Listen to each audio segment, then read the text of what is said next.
Аягөзден Ақсуатқа қарай бет алғанда жол ортада Жакуляның қызыл тас дейтін жер бар. Өзіміз тұсынан талай өттік, бұрылып тоқтадық. Сөйірде Жакуляның қыстауы болған, ол жайдан жай аталмаған. Мысалы, Жакуляны кейін ұрпақ біле бермеуі мүмкін, көп айтылмауы мүмкін, ел жұрт еске алмауы мүмкін. Бірақ ана қызыл жартас Жакуляның қызылы дейтін. Сол жер Жакуляны еске салып тұр. Ол ана жартас тозбай, ол құламай Жакуляның есімі бірге жасай береді деген сөз.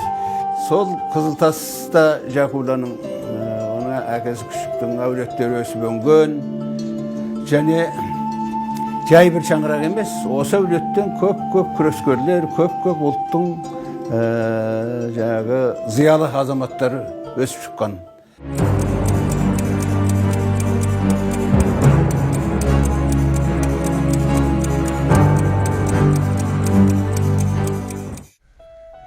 Жиырмадан енді асқан Жакуля күші көп.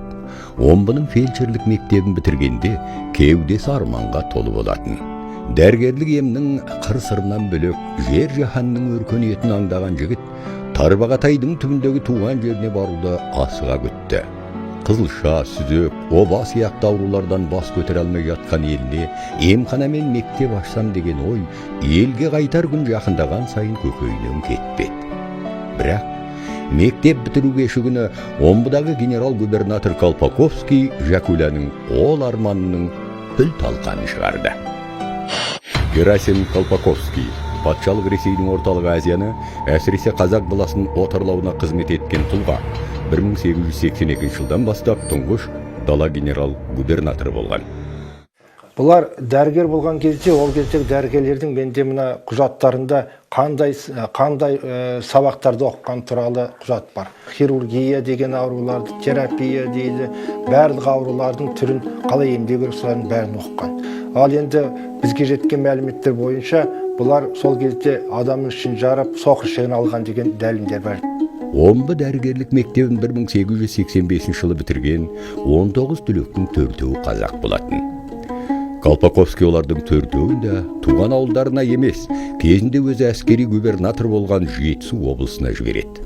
Фармакология, патология мен терапия, хирургияны терең меңгерген дала дәрігерлеріне негізінен қазақ әскерлерін емдеу міндеттеледі. Сол бұйрықпен Бақи Шалымбеков Верныйдан Жакуля Күшіков Ыстықкөл жағасындағы Пржевальск қаласында фельдшерлік пунктте қызметке кіріседі. Бақи Шалымбеков алғашқы қазақ дәрігерлерінің бірі, Верный қаласының фельдшері. Садуақас Шалымбековті Петербург әскери медицина академиясында, Әшірбек Шалымбековті Варшава институтында оқытқан. Қызы Гүлбахрам Мұхамеджан Тынышбаевтың сүйікті бары. Олар сол Ресей оқу орындарында оқу жүріп бір нәрсені түсінді. Қазақ халқын, қазақ қоғамын сақтау керек, болашақ үшін. Ал енді ол үшін қазақ елін сақтау үшін қазақ жерінің тұтастығын сақтау керек. Ал қазақ жерінің тұтастығын сақтау үшін қазақ мемлекеттілігін жаңғырту керек. Міне осы міндетті олар жақсы түсінді. Жетісу облысына қараған қырғы жері ол кезде Пішпек және Пржевальск уездеріне бөлінетін, ал жалпы қырғы жерінде бұл уақытта емханалар мен фельдшерлік пункттер саны 10-ға жетпейтін. Жакуля Пржевальскіде жергілікті лазаретте әскерилермен қатар тырысқақ, шешек, қорасан мен ауырған халықты емдейді. Тіпті кейде ота жасауға да тура келетін. Алайда губернатор Таубе Жетісуды билеген уақытта дәрігерлерге жергілікті халықты емдеуге тыйым салады. Жакуля мен Бақи халықпен етене араласқан сайын патшалық биліктің елдің жонарқасын тілген саясатын тереңдей түсінеді.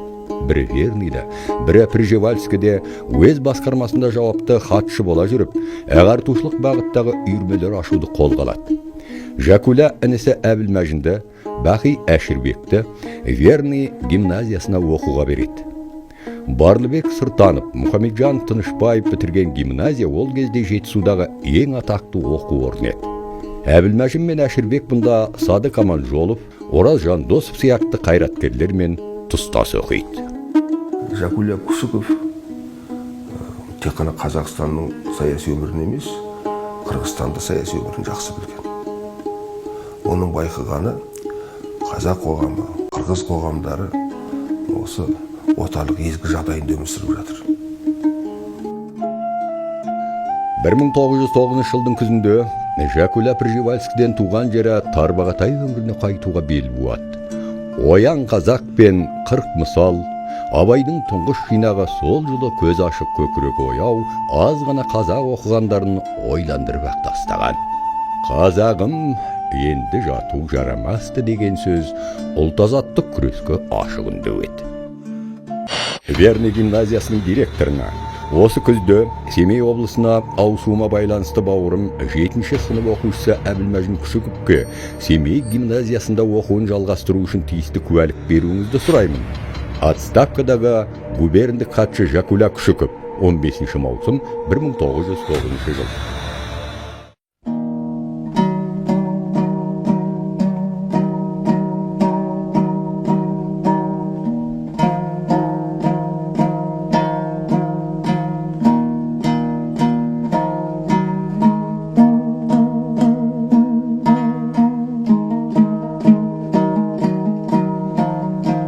Тарбағатай Зайсан өңірінде атаңызға айналған Жакуляның туған жеріне көшіп келуі ерекше екі жағдаймен ел есінде қалыпты. Жакуля жерсіндіру үшін Қырғыз даласынан бірнеше қодас пен егіп өсіруге шай әкеліпті. Екеуі де малды кәсіп еткен аймақ үшін таңсық дүние болатын. Ал өзі сол 1913 жылдан бастап 10 жылдан астам уақыт Зайсан уезіне қарасты Өкпөті болысында болыс болады. Ресейдің заманында, Ресей империясының кезінде баяғы хандық тарағаннан кейін, аға сұлтандық тарағаннан кейін қазақтың оры жеткен екі қызмет болды. Байлары, ауқатты адамдары негізінен борыс болды. Ал қалада оқыған борыстыққа қолы жетпеген жай қаратаяқтар тілмәш болды. Осы екі мәнсап өте кең тарады. Ал енді ол борыстың бәрін жамандай беруге болмайды. Өйткені қазақ, сол кезде Қазақстанда бірде-бір ояз начальнигі болмаған қазақтан. Сіз соны білесіз бе? Ояз, аудан бастығы болмаған деген сөз ғой. Қолы жеткен ең жоғары қызмет борыстық. Ол борыстың бәрін бір шыбықпен айдауға беруге болмайды. Ол енді мәнсапқа жетсем, мал тапсам, байсам деп болыс бұратындар да бар. Оның кейін саналы, осы қалқыма ие болсам, осы қалқыға бас көз болсам, пана болсам дейтін де болыстар бар. Болды жаңағы Жакуля болыс, сондай болыс. Бұл кезең Ресей империясының қазақтың 45 миллион десятина жерін отарлап, халықты әбден титықтатқан мезгілі. Ал Романовтар әулеті патша тағына отырғандығының 300 жылдығын тойлап жатқан.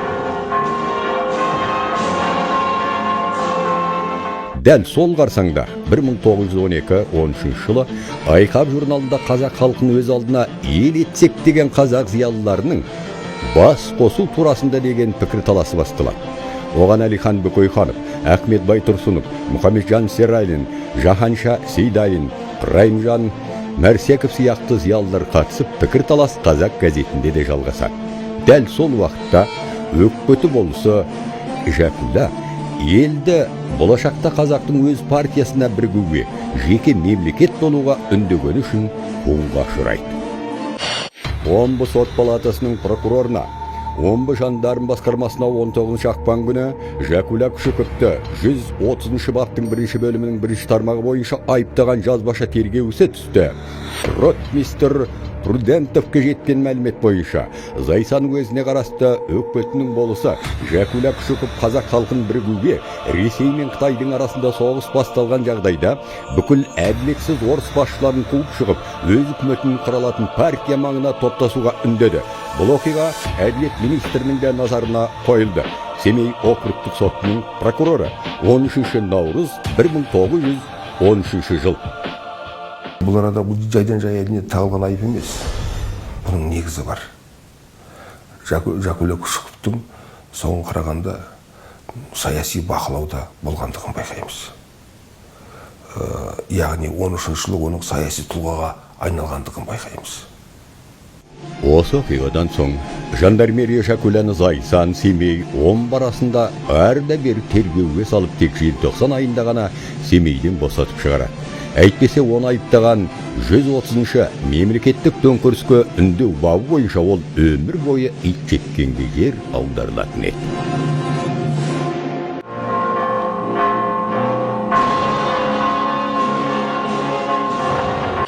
Варшавада ветеринарлық институтта 4 қазақ студенті бар. Семей облысынан Әшірбек Шалымбеков һәм Әбілмәжін Күшіков. Жетісу облысынан Сағынаев, бұл үшеуі де өз күштерімен оқиды. Торғай облысынан Ахмет Тұңғашин стипендия алады. Ғұмар Қараш, Қазақ газеті, 1915 жыл.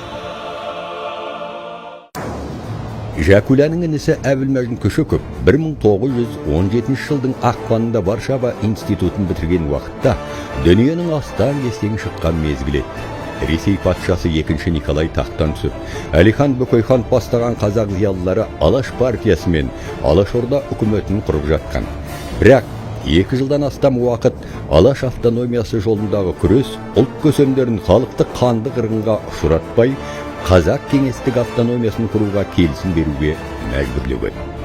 Ал патшалық билік кезінде итжеккенге айдала жаздаған Жакуля енді большевиктердің құқайының астында қалады. Кеңес үкіметі 1920 жылы Жакуляны болыстықтан түсіріп, билікке келген кедей таптың өкілі оны бай қанаушы деп атай бастайды. Сол себепті Әбілмәжін Варшавадан соң Алаш қаласы Семейге келіп, астыртын түрге ауысқан ұлттық күреске араласады. Бұл Варшавада оқыған адам. Варшавадағы ветеринарлық институтта. А Варшава дегеніміз ол кезде Польшаның бас қаласы. А Польшаның бас қаласында ол кезде көңіл күйді байқау қиын емес. Орыс билікке қарсы ұстанымда болды, ол кезде поляктар. Сондықтан мынау Әбілмәжін Күшіковтің ұлт азаттық қозғалыс ұстанымында болғандығы таңғалдырмайды. Бірақ 1925 жылы билікке келген Филипп Голощекин әуелі қазақ байларын кәмпескелеп, күштеп, ұжымдастыруды, кейіннен Алаш қайраткерлерін қудалауды бастайды. Голощекиндік бұл науқан Күшіковтер әулетінен нағыз сүргін әкеледі. 28 жылы күзде бұрынғы болыс, ұлтшыл Жакуля Күшіковтің мал мүлкін тәркілеп, өзін Әулиеатаға жер аударады. Жакуля бұған мойымай айдаудан қашып шығады.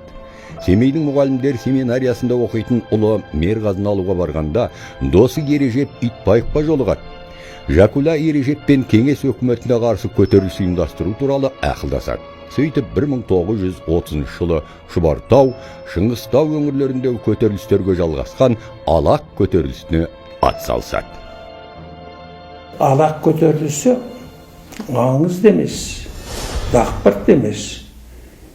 Қазақстанда болған көп көтерілістің ішіндегі мақты бір көтеріліс.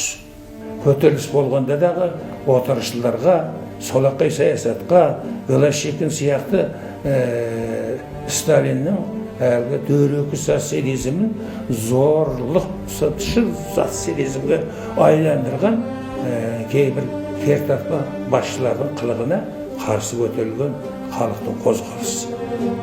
Ұлт азаттық көтеріліске қатысқандарда НКВД қуғындай бастағанда Жакуля ауыл аймағымен дүрк көтеріліп Қытай жеріне ауады.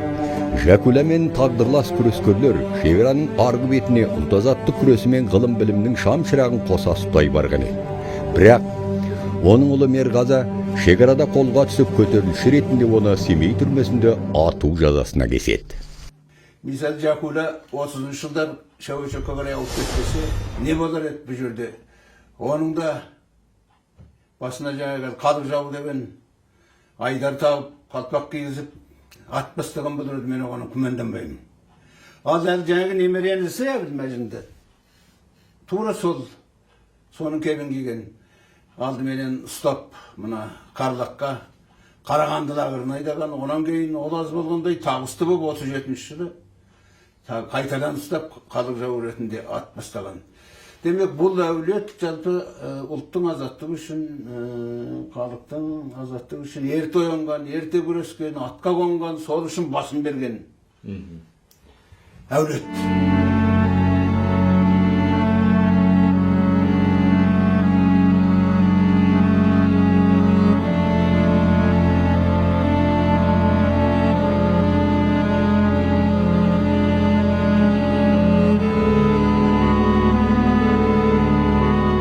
Иә, азаттық жолындағы күресте кіші көптер әулеті талай қиын күндерді бастан өткөрді. 1933 жылы Қапланбектегі ауыл шаруашылығы институтының доценті Әбілмәжін кіші көпті НКВД тергеп 3 жылға карлақ қайдайды. Файзолла Ғалымжанов, Әбілмәжін кіші көп, Мүслім Ермеков, Ислам Жолдыбаев, Мұхтар Бірімжанов бастаған бұл институт қызметкерлеріне Қапланбек алашордашылары деген айып тағылады. Байтұрсынов бастаған алаш көсемдерінің тұтқындалғанына, Голощекиннің аштықты қолдан ұйымдастырғанына наразылық танытып, олардың қазақ елінің азаттығын аңсап сөйлеген сөздерін кеңестік билік қылмыс деп таныпты. Неге 1933 жылы ұсталды? Әбілмәжін кіші көп. Оның мынандай себебі бар. Голощекин осы мынау аштықтың себебін өзінің мойнына алмай қазақ зиялыларына аударып салуға тырысты. Басқаша айтқанда, осы 33 жылы Қазақстанда түрлі қалаларда, ауылдық жерлерде 10 антисоветтік ұйымдар әшкереленді. Әбілмәжін кіші көп құрамында бар Қапланбек алашорда ұйымының ашылуы тура сол жылға тән. Ал 37 жылы Әбілмәжінге Қытайға қашқан ақ эмигрант алашордашы Жакуля мен Ойрат алашордасы мен Қытайдағы ұлтшылдармен байланысы болған деген жаңа айып тағылып, 2 желтоқсан күні ату жазасына кесіліп, үкім сол күні орындалады.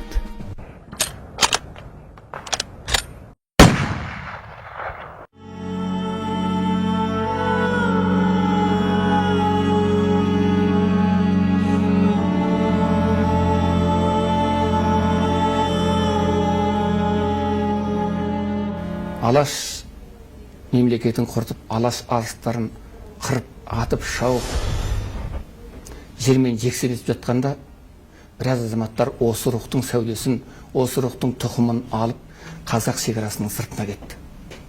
Мәселен, Мұстапа Шоқай, Зият Шакерім, Райымжан Мәрсек,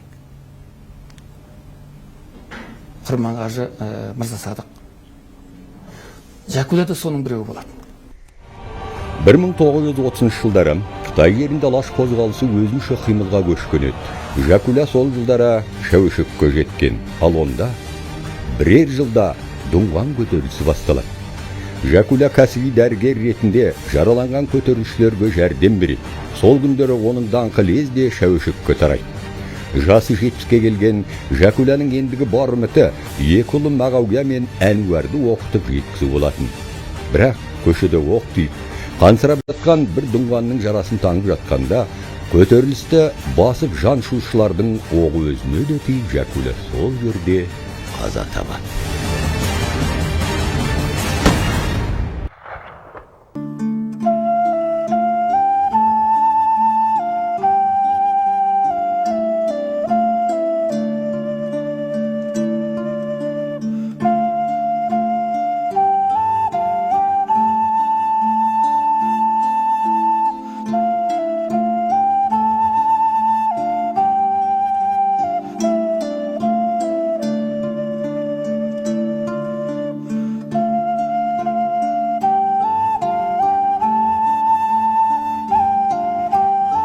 Көп ұзамай 45-44 жылдар ұлт азаттық көтерілісі болды. Солардың қайнаған ортасынан шықты бұлар. Сол көтеріліске қатысты ұлт азаттық. Олардың әкесі жетпеген мақсатқа, азаттыққа бұлар жетті. Үш аймақтағы жердегі қазақ көтерілісі жеңіске жетті. 44-45 жылы. Шығыс Түркістан дейтін республика құрды.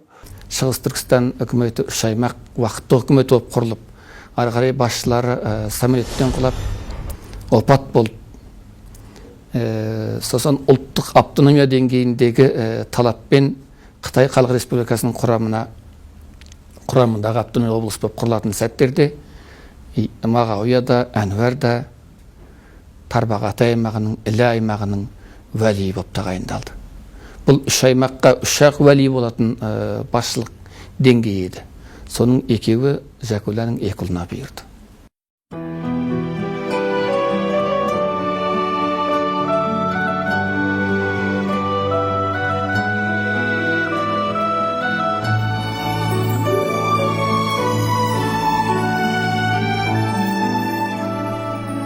Әнуар ел басқаруда жүріп, Ақтайлақтың шөбересі Бәтимаға сөз салады. Аштық жылдары арғы бетке жалғызлікті болып өтіп, қызын айттырғандардың ешбіріне бермей келген анасы Жәкуланың ұлы дегенде ғана теңін тапты деп батасын беріпті. Біздің үйге Әмекеңнің ағасы кепті сұрап келгенде мен шешем, міне бұл бізге менің жалғызыма ең лайық адамдар осы. Өйткені менің жалғызым көшеде ойнап жүрген, істеп отырған қыз емес, бұл төре қыз менің балама лайық екен деп, апам кесіп тастаған екен, мен сол сөзінен шықпаймын ғой баяғы. Өзімде онша жаман көріп жүрген жоқ едім. Оның үстіне апам мақұлға келгеннен кейін сонымен екеуміз тұрмыстандық. Бәтима Құлмұхан қызы, Қытайдағы Шыңжаң әйелдері журналының тұңғыш бас редакторы, Шыңжаң өлкөлік әйелдер бірлестігі төрайымының орынбасары, Қытай мемлекеттік саяси кеңесінің тұрақты мүшесі. Қазір Үрімжі қаласында тұрады. Шығыс Түркістанда басшылық қызметте жүріп, елге пана болған Мағауия мен Әнуар мәдениет төңкерісі кезінде қуғынға ұшырайды. Әнуарды 60-шы жылдардың соңында ұстап, өмір бақи түрмеге жабады. Кезінде НКВД Әбілмәжінді ақ эмигрант Жәкулямен байланыста десе, жарты туысы кеңес одағында қалған Әнуарға сыртпен астасқан элемент деген айып тағылады. Әнуар 74-ші жылы сол түрмеде қайтыс болады.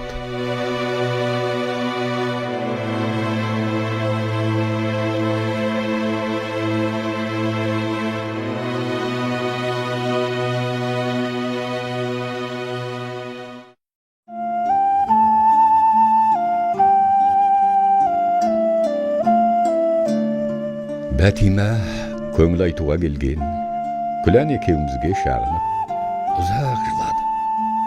Әрең шыққан нәзік қана үнімен, егіле жоқтаған толқынды жыры, бұрқанған тасқындай бізді де ала жөнелді. Мұндай өлміш жоқтау шығартқан ерді өлді деуге болмайды деп, өзімді еселей жылап жібердім. Қажығұмар Шабданұлы. Қылмыс романы 6-шы том. Бұл кісілер ұлтқа қызмет еткен ұлттың кадрлары. Кез келген ұлттың өкілі, кез келген ұлттың зиялысы ол қандай қызметте болғанына қарамастан сол ұлттың биік деңгейін аңсайды. Азаттығын аңсайды. Кез келген сәтте. Орайын күтеді. Ал кез келген орайға, кез келген сәтке дайын болуға шақыратын бұрынғы Алаштың бұл идеясы еді. Бұл кісілерде сондай үлкен кез келген сәтте өзінің ұлтының туын ұстап кетуге дайын азаматтар болып тұр еді. Бірақ уақыттың кезеңі ол кісілердің алғашқы буынын алып кетті. Сонда да Әнуар мен Мағауиядан тараған, Жәкулядан тараған ұрпақ осы ұлыстың, осы әулеттің, осы геннің жалауын жыққан жоқ. Құттудың желбірегені, қазақтың асқақ беделі,